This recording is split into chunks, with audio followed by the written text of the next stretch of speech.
Inverse trig functions. So inverse trig functions is when we go backwards, where I'm going to give you the sides, and I want to figure out what the angle is. So that's called an inverse operation. It's kind of like you're undoing the sine or cosine. So again, those are called inverse operations when we do that. When we want to undo the sine or cosine, we call them an inverse operation, which is why it's called an inverse trig function. Now, we have special labels for these, and we use the calculator to do it for now. Eventually, you can do it without a calculator, but for now, we're going to use the calculator. And what we do to get rid of them, we use what we call sine inverse, sine to negative 1 power, cosine inverse, or tan inverse. It's also known as arc sine, arc cosine, arc tan.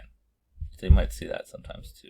Arc sine, arc cosine, and arc tan. They're equivalent, just you can use either way. So arc sine, arc cosine, arc tan, or sine inverse, cosine inverse, tan inverse. Now, how do we do in the calculator? Well, I have a graphing calculator, so I'm going to have to put, you can see these little inverse signs here. So they're sine inverse, cosine, cosine inverse, tan inverse. The way you get to them, you just press, in my case, the second button, and like sine. And there you go. So let's do an example here.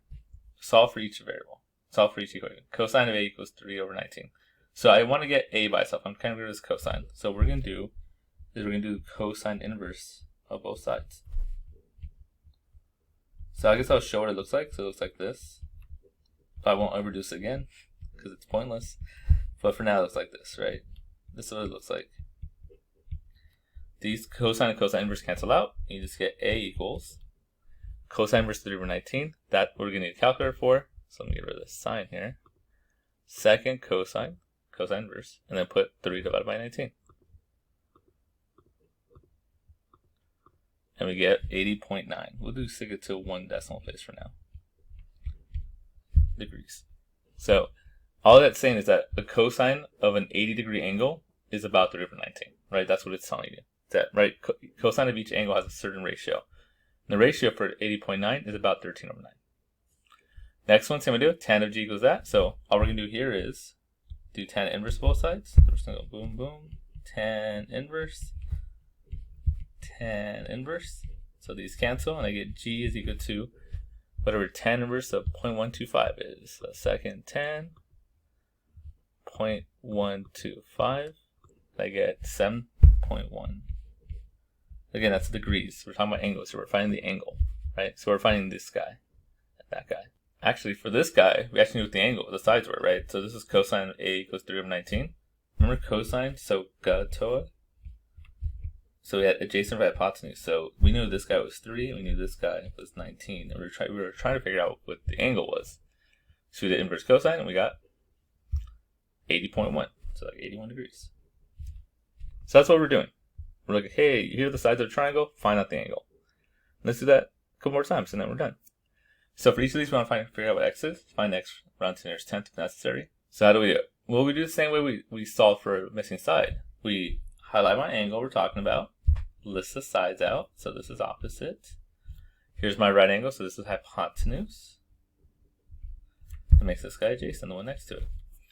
And then we're going to use SOHCAHTOA. I love SOHCAHTOA. It makes life so much easier. So, I love our SOHCAHTOA, right? We're going to use that to figure out which trig function should I use. So let's highlight our sides, the ones we do have, right? We have adjacent, and we have hypotenuse. So, A and H is what we're looking for. Which of these has A and H? Cosine. So that's a trig function we're going to use to set this up. So we're going to set up the equation, right? We're going to say cosine of the angle equals the sides. So cosine adjacent over hypotenuse, so 15 over 17. Like that.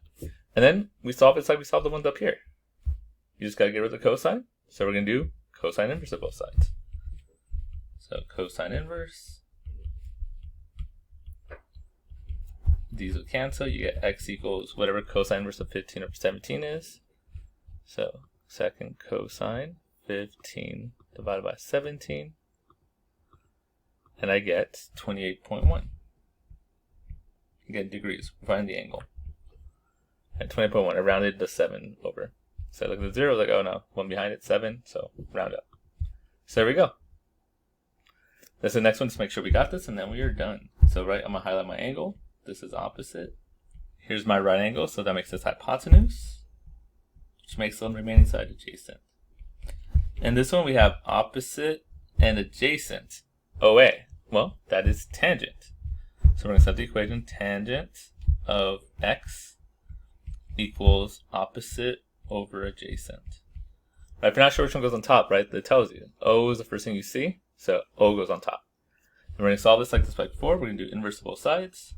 So tan inverse is what I meant here. And then tan inverse. That cancels out the x, it undoes the angle. And we figure out what this is on our calculator. Second tan of 27 over 18. And I get 56.3. So that's the idea for this lesson, right? If you want to cancel out or undo a trig function, all you have to do is do what's called an inverse trig function, an inverse operation of a trig function. So sine inverse, cosine, or tan inverse. There we go.